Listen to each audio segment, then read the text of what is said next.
예, 평신도 신학자와 함께 구약 성경의 15명을 새롭게 보는 시간이고 오늘은 이제 12번째 시간인데요.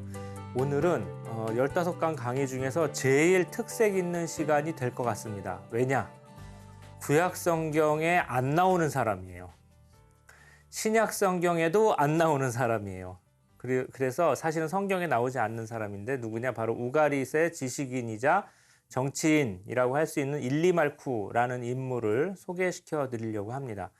그래서 구약 성경의 인물이나 역사를 보기 위해서 그 옆에 나라를 보는 것, 그 주위 나라를 보는 것이 어떤 의미가 있는가 이런 걸 좀 여러분이 아실 수가 있겠고 그리고 이제 바알 신화를 어떤 번역한다는 것 그런 경험도 약간 전문가적인 것이긴 하지만 이제 여러분이 조금 이해하실 수 쉽게 제가 좀 설명을 같이 하려고 합니다. 왜 일리말쿠라는 사람을 굳이 제가 하나의 인물로 잡았냐면은 우리가 지금 구약 성경을 보고 있잖아요. 그러면 이제 구약 성경을 처음에 쓰고 그건 옛날에 이제 다 손으로 필사했을 테니까 필사한 사람들이 있겠죠. 그 사람들을 우리가 누구라고 부르냐? 그러면은 보통 이제 크게 봐서 대충 이렇게 크게 퉁치면은 이스라엘의 신학자들이라고 할 수 있어요. 고대 이스라엘의 신학자들. 근데 조금 구체적으로 들어가면 고대 이스라엘의 서기들, 고대 이스라엘의 사제들, 고대 이스라엘의 레위인들이 아마 어느 정도 역할을 맡았을 거고 대체로 서기들이 그 역할을 했었을 것 같아요. 그런데 이 서기들이 이런 문헌을 쓰면서 자기네 나라 문서만 본 게 아니라 이웃 나라 문서들을 많이 본 것 같아요. 그래서 그 옆에 있는 나라 문헌들과 구약 성경이 비슷한 표현이라든지 이런 게 많이 나오거든요. 그래서 우리 이제 병행구가 나온다고 하는데 어쨌든 긍정적으로든 부정적으로든 이스라엘의 그 신학자들은 이제 외부의 문헌을 보고 많이 참조를 했는데 그때 굉장히 많이 결국 부정적인 의미로든 긍정적인 의미로든 많이 참조한 문헌이 바알 종교의 문헌이에요. 이스라엘의 일부는 그걸 굉장히 받아들인 것처럼 나오고 아합이라든지 므낫세라든지 또 이제 하지만 정통에 있는 또 신앙인들은 그걸 이제 받아들이지 않는 걸로 나오죠. 그런 의미에서 어쨌든 영향을 주었어요. 그래서 구약 성경에 보면 이제 바알을 죄악시하는 구절들이 굉장히 많죠. 바알 종교도 안 되고 우상 숭배도 안 되고 바알 숭배도 안 되고 그래서 아마 성경에서 바알 그러면은 아마 바알 푸오르 그 광야 시대 때 있었던 큰 죄를 범했던 거. 그다음에 바알을 내치지 않고 수용했던 이스라엘의 임금들이라고 해서 많이 이제 비판의 대상이 되는 므낫세라든지 아합 그리고 아합의 그 시돈 출신의 왕비 이제벨 이런 사람들이 이제 흔히 떠오르실 거예요. 그리고 엘리야와 이제 카르멜산의 전투가 또 떠오르겠죠. 엘리야 예언자가 안 된다고 하니까 또 열왕기 상권 17장, 18장, 19장 가면서 나오는 이야기들이죠. 그런데 바알 종교의 인물 하면은 제일 먼저 떠올라야 될 사람은 누구냐? 바로 이 사람이 일리말쿠란 사람이에요. 뭐냐? 우가릿의 재상이었어요. 물론 그래서 이스라엘의 바알 종교를 생각한 사람은 일리말쿠의 어쨌든 영향을 받은 것 같아요. 이제 우리가 사실은 직접 증거는 없는데 이제 많이 추론을 그렇게 할 수가 있어요. 그래서 제가 이제 우가릿이라는 나라를 얘기하는데 그 나라에 대해서 조금 말씀드리려고 해요. 우가릿이라는 나라는 사실은 1928년 이전에는 몰랐어요.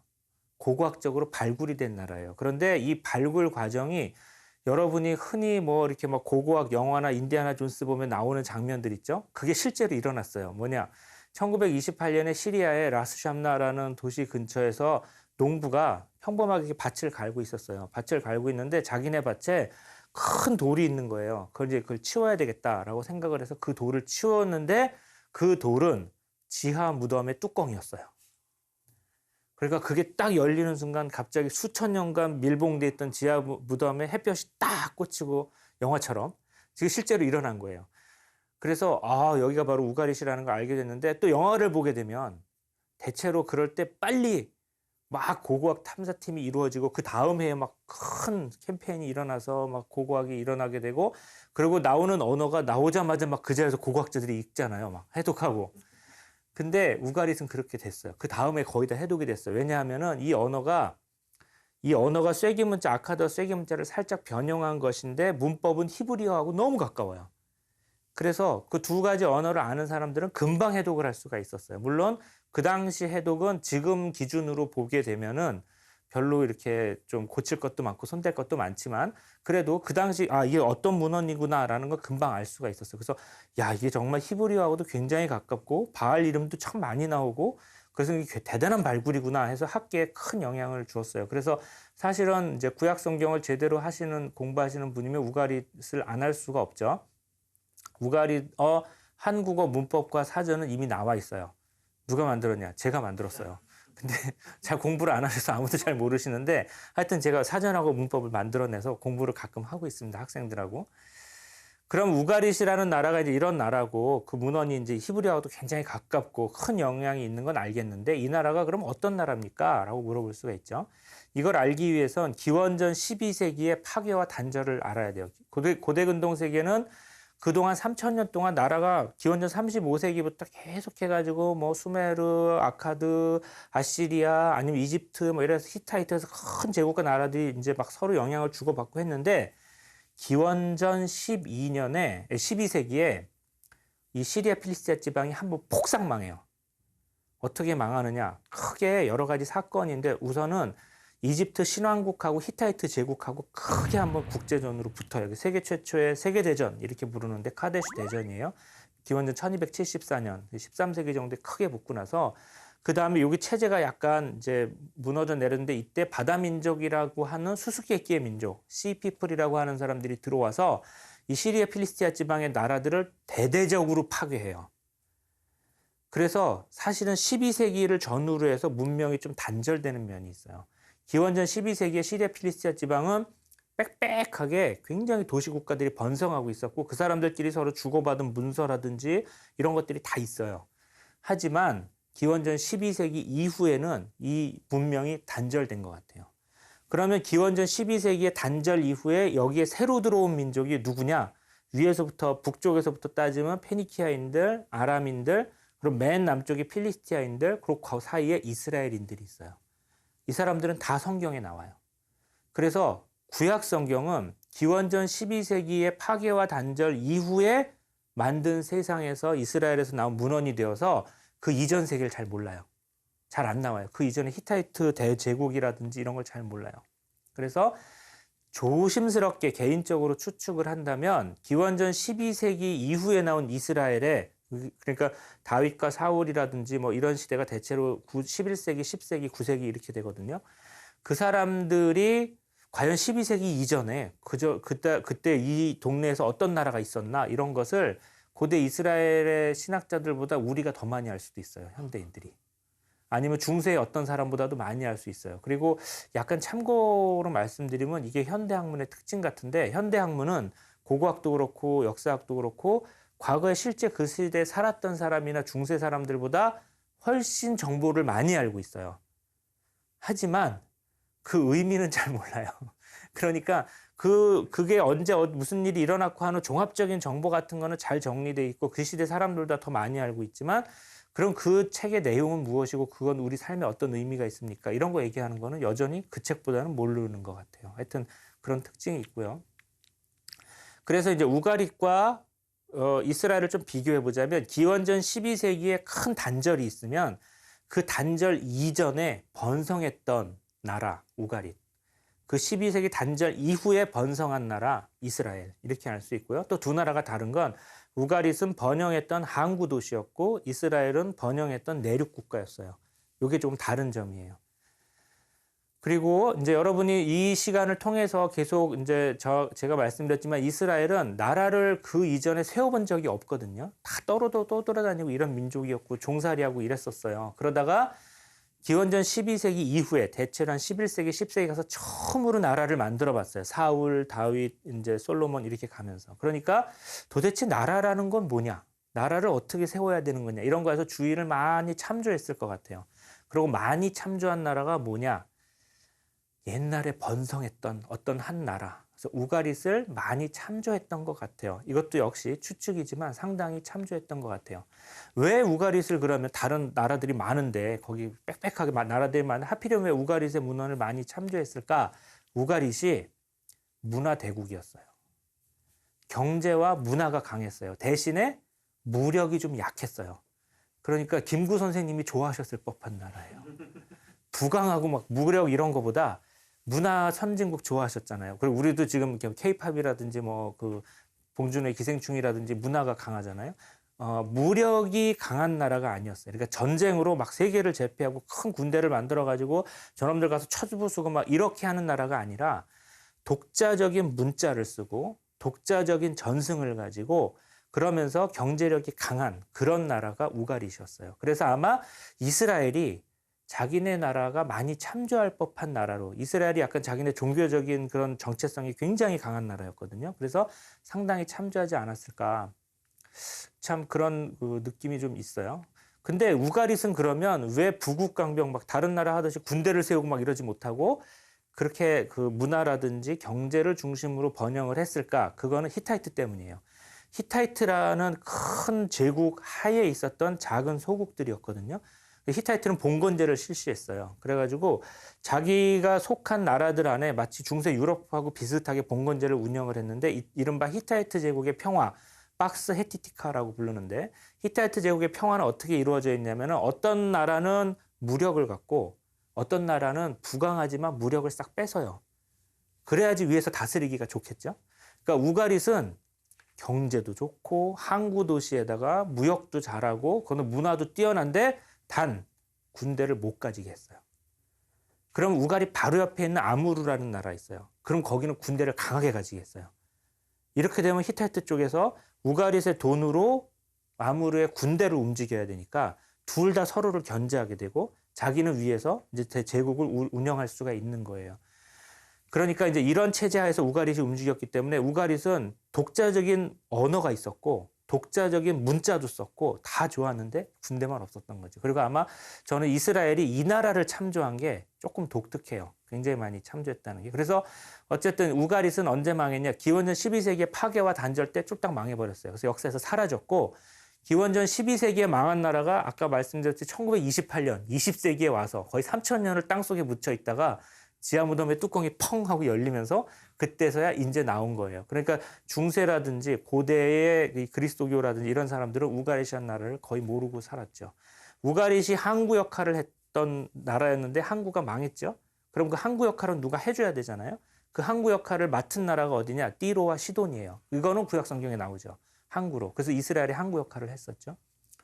우가릿에서는 굉장히 많은 토판이 나왔어요. 3000년 동안 거의 그대로 묻혀 있었기 때문에 토판이 나온 것을 따로 모아서 오늘 제가 책을 안 갖고 왔지만 그 토판 해석을 하나도 안 하고 토판에 있는 것만 다 모아서 나온 책이 KTU 시리즈라는 게 있는데 그걸 다 모으면 700쪽이 넘어요. 엄청난 토판이 나온 거예요. 토판이 이렇게 커도 사실은 그걸 알파벳으로 다 써놓으면 A4 용지 한 장 못 채우거든요. 근데 그런 걸로 700쪽이 넘는 거예요. 그런 원문만 그렇게 나온 거죠. 그러니까 번역을 해보면 이게 엄청나게 양이 늘어나게 되는데 그 우가릿 문헌 중에서도 이른바 우가릿 3대 문학이라고 하는 게 있어요. 바알 신화, 아크하투 서사시, 키르타 이야기. 이 세 개가 굉장히 훌륭해요. 문학적 완성도도 뛰어나고 읽고 있으면 굉장히 재밌어요. 이건 제가 번역을 해서 우리나라에 이미 소개시켜 놨으니까 기회 있을 때 보시고. 그런데 이 우가릿 3대 문학의 토판을 보게 되면은 맨 뒤에 이 토판 쓴 사람 이름이 나와요. 누구냐? 셋 다 일리말쿠가 썼어요.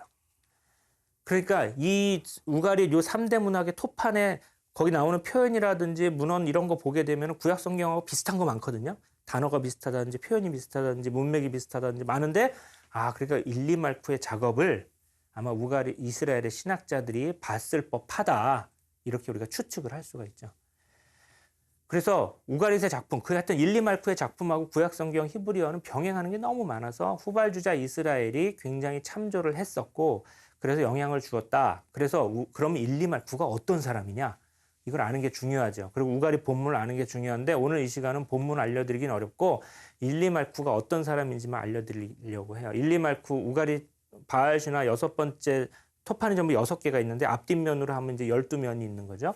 맨 뒷면 맨 뒤에 자기 이름을 써놨는데 뭐라고 써놨냐면은 나는 일리말쿠다라고 쓰면서 슈반 사람 일리말쿠 서기관 써놓고 파랄라누 사제인 아테누의 제자이고 대사제이고 대목자이고 우가릿의 임금 야루구브의 보호자 시르마누의 주인 니크마뚜 임금의 관리다. 자기 이름을 굉장히 길게 써놨어요. 자기가 모시던 임금의 이름도 굉장히 길게 써놓고 직업 서기관인데 스스로가 대사제래요. 그리고 대목자래. 굉장히 높은 지위예요. 그러니까 이 사람은 전문 서기일까? 아니면 정치인일까? 약간 헷갈려요. 그런데 이 우가리 바알토판을 이제 본격적으로 해석을 하잖아요. 제가 이제 거의 다 해석을 해서 내년쯤이면 낼 생각인데, 해석을 하고 있으면 전 세계 학자들이 다 공통적으로 얘기하지만 일리말쿠는 이 맞춤법이 가끔 틀려요. 그러니까 현대 학문은 3000년 전 토판을 보면서 이거 맞춤법에 어긋나는 데를 다 잡아내요. 잘 틀려요. 곧잘 틀려요. 그래가지고 오타만 나오게 되면 일리말쿠 또 틀렸어 이 사람.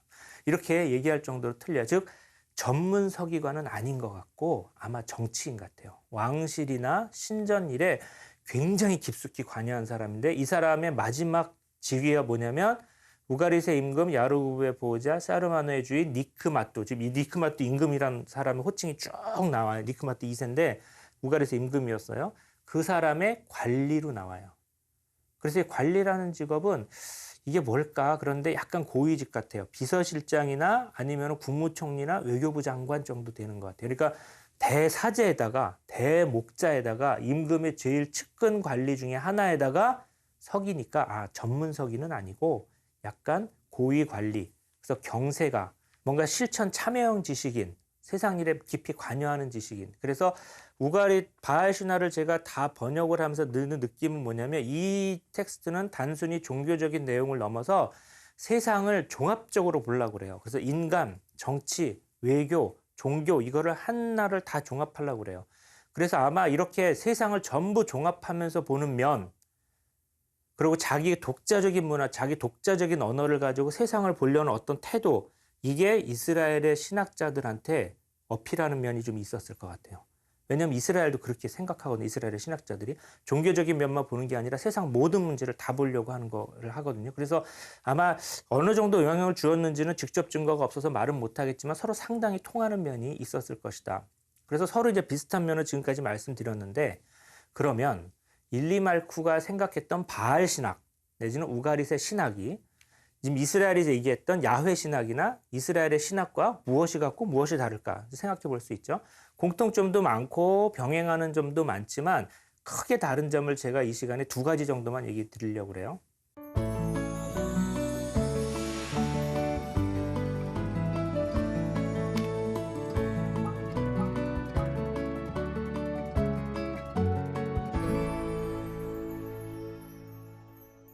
바알 신화를 읽고 있잖아요. 그러면은 바알 신화에 신들이 많이 나와요. 이게 일단 되게 다른 점이에요. 이스라엘의 문헌에서는 신이 딱 한 분 나오는데 이 바알 신화에서는 신이 많아요. 어떻게 많냐? 바알의 적이 되는 신이 큰 적이 둘이 있고, 엘이라는 신이 또 따로 있고, 엘의 부인 아세라가 따로 있고, 또 바알이 수족처럼 부리는 아나투라는 신도 있고, 코사르와 하시수라는 장인 신도 있고, 하여튼 신들이 많아요. 그런데 여기서 일리말쿠는 바알을 굉장히 매력적으로 그려요. 그래서 아마 이게 어필했을 것 같아요. 그 당시에. 바알은 여전사 아나투가 있는데 이 아나투가 너무 매력적인 신이라 나중에 이집트의 람세스 2세도 이 아나투를 굉장히 좋아했다고 그래요. 그러면 바알은 장인신이 있어요. 뭘 뚝딱뚝딱 잘 만드는 신을 또 옆에 하나 데리고 다녀요. 코사르 하시수라고. 이런 신들을 통해서 바알 신화를 읽으면 바알을 통해서 바알을 잘 섬기면 높으신 하느님을 섬길 수 있다라고 얘기하는 것 같아요. 하느님을 섬기기 위해서는 바알을 통해서 해야 된다. 우리 우가리 사람들은. 그리고 바알을 잘 섬기면 엘도 섬길 수 있고 아세라 마음에 들 수도 있고 아나투나 이런 다른 신들은 다 따라온다. 즉 바알을 잘 섬기면 모든 게 다 된다. 세상에는 신들이 굉장히 많지만 우리 우가리인들은 바알을 섬기면 된다. 이런 식의 메시지를 줘요. 이스라엘은 완전히 달라요. 이스라엘은 신이 하나예요. 우리 야훼가 하느님이고 다른 신을 믿을 필요가 없어서 이스라엘은 신명기에 그렇게 나오죠. 다른 신을 따라가지 마라. 이렇게 얘기해요. 바알 신화에서는 다른 신도 적당히 따라가는데 바알을 중심으로 하면 좋겠다. 왜냐면 바알도 막 역경이 있고 막 올라가고 내려가고 하는 게 있지만 결국은 바알 중심으로 하는데요. 그래서 이 점이 굉장히 달라요. 바알 신화에서는 여러 신들 가운데 하나의 바알이지만 바알을 중심으로 하면은 좋다 이 정도지만 이스라엘은 아예 하나의 신은 하나밖에 없는 거예요. 야훼 하느님만 믿으면 되는 거예요. 그리고 그렇기 때문에 바알 신화에서는 신들의 위계가 뚜렷해요. 그래서 이거를 완전히 그림으로 나타낼 수도 있어요. 맨 위에 엘과 아세라라는 신이 있고 그다음에 바알이라는 신이 있고 바알의 부하라고 할 수 있는 아나투나라든지 코사라고 하실 수가 있고 또 바알과 적대적인 관계에 있는 무슨 얀무 그 혼돈의 바다신도 있고 모투 죽음의 신도 있고 그다음에 뭐 샵슈 태양신 같이 약간 애매한 위치의 신도 있고 근데 신들이 많아요. 근데 야훼 신학에서는 신이 하나죠. 하나의 신밖에 없는 거예요. 요거 굉장히 틀린 점이고 바알 신화에서는 바알이 뭔가 일을 하려고 그러면 엘신의 허락을 얻어야 돼요. 바알이 신전을 굉장히 짓고 싶어 하거든요. 나는 신전이 없다 막 이러고 울어요. 그러면은 엘신한테 가가지고 허락을 받아야 되는데 이게 잘 안 되면은 엘신한테 직접 얘기해서 안 되니까 엘신의 부인 아세라한테 초대해서 막 밥을 해서 먹여요. 그러면 아세라가 가서 다시 엘신한테 얘기해요. 그러니까 신들 간의 관계를 아는 게 굉장히 중요해요. 이 신화에서는 어떤 신이 어떤 신보다 미치고 요 관계. 그래서 하지만 결국은 보면은 이 모든 신들이 바알이 잘 되는 걸 좀 도와준다. 뭐 이 정도 얘기가 있어요. 근데 이스라엘은 처음부터 아예 나오는 게 다른 신을 따라가지 마라. 오직 야훼 하느님 한 분뿐이다. 그래서 우리는 그분만 섬기면 된다. 라는 유일 섬김, 모노라트리라는 신학이 굉장히 강해요. 이 모노라트리를 옛날에는 이제 일신경배 이런 식으로 번역을 했는데 저는 그 번역을 쓰면 약간 느낌이 안 사는 것 같아서 저 혼자 그냥 유일섬김이라는 번역 그러니까 한 분만 섬겨라 이거예요. 왜냐? 다른 신을 따라갈 필요가 없다. 그 한만 하면 보면 되는 건데 바알은 다른 신도 다 보고 신들이 많으니까 이런 식으로 굉장히 다른 신학을 하고 있어요. 또 하나의 독특함이 또 뭐가 있냐면 두 번째로 야훼의 이야기, 그 이스라엘의 구약 성경을 보게 되면은 역사에 임하는 신이 굉장히 강하게 나와요. 그래서 야훼 신이 어떤 신이냐를 알려면은 이집트 탈출 사건을 알아야 되고 그 이전에 창세기의 역사를 알아야 되고 광야 사건을 알아야 되고 이거를 빼놓고는 야훼 신이 어떤 신인지 이해할 수가 없어요. 야훼 신은 역사에 어떻게 오셨던 분이다를 계속 기억하고 계속 회상해야 돼요. 그때 이집트 탈출에서 어떤 일이 있었고 광야에서 어떤 일이 있었고 이걸 예언자들도 그렇고 후대 신학자들도 계속 얘기해서 그걸 상기시켜요. 그런데 바알 신화를 보게 되면 역사가 잘 안 보여요. 바알 신화에서 요즘 학문의 추세는 어떤 역사적인 걸 자꾸 찾아내려고 하고 저도 그거를 이제 애를 쓰는데 참 알기가 힘들어요. 분명히 어떤 역사적인 관계가 나오는 것 같은데 뚜렷한 어떤 지명이나 인명 같은 걸 얘기하지 않아요. 야훼 쪽 기록, 구약 성경의 기록을 보면 뚜렷하게 얘기해요. 이집트 탈출 때 어떤 파라오가 있었고 그때 지명으로는 어디를 지나갔고 이런 걸 아주 뚜렷하게 얘기해서 우리가 그걸 재구성하기 쉽거든요. 근데 바알은 이게 역사적으로 싸운 것 같은 얘기를 하는데 신들이 어떻게 했는지 잘 안 나와요. 그래서 추측이 많아요. 즉 야훼는 뚜렷한 역사신이고 역사에 임하는 하느님이시라면 바알은 그 성격이 굉장히 약해요. 그래서 좀 모호한 면이 있어요. 이제 크게 두 가지 다른 점을 이제 말씀드렸고 이제 강론으로 들어가면 여러 가지 얘기할 게 많은데 시간이 다 돼서 마무리를 해야 되겠어요. 제가 이제 일리말쿠를 여러분들한테 이제 소개시켜 드린 건 구약 성경을 볼 때 구약 성경을 우선은 잘 봐야 돼요. 성경을. 하지만 이제는 요즘 이제 학문의 추세는 구약 성경과 함께 구약 성경 옆에 있는 나라들이라 그 정황 증거라든지 이걸 우리가 알 수 있는 데까지 최대한 좀 보는 거예요. 그래서 이스라엘이라는 나라도 이 시공간에 위치한 나라였고 하나의 역사에 있었던 나라였어요. 그러니까 이 역사도 주위의 영향을 많이 받으면서 서로 자라났고 또 신앙생활을 했던 거예요. 그래서 그런 모든 관계를 보면은 역사를 산다는 것, 역사에서 어떤 신앙생활을 한다는 것은 어떤 의미이고 이게 주위에 어떤 관계를 맺고 있는가. 특히 종교 다원주의라든지 종교 간 대화라든지 어떤 사회의 과학이라든지 새로운 트렌드와 계속 대화해야 되는 현대 종교에서는 이런 식으로 성경을 보는 게 오히려 더 유익한 면을 좀 줄 수도 있다는 거예요. 그래서 좀 종합적으로 보면 좋겠다 하는 의미에서 성경에 나오지도 않는 일리말쿠 얘기를 오늘은 말씀드렸습니다. 다음 시간에는 다시 성경에 나오는 인물을 말씀드리도록 하겠습니다. 지금까지 잘 들어주셔서 대단히 감사합니다.